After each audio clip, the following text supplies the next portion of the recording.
歡迎大家咧睇完咁多集無常識之後咧，而家輪到收視線眼喎。嗱，溏心風暴咧就啱啱做完啦，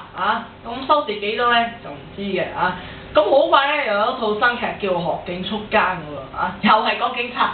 即係無線咧，每一年咧都總係會拍啲警匪片嘅，即係每一年都所出嘅《陀槍師姐》啊、刑事偵緝檔案啊，跟住舊年啲咩刑事情報科啊，即係好多呢啲咁嘅警匪片嘅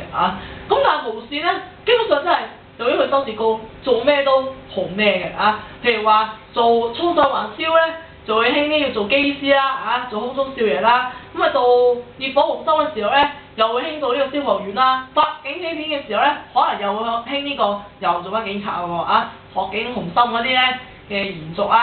咁究竟學警速姦會唔會延續翻當年咧學警雄心嗰陣時嘅優勢咧？咁啊拭目以待啦。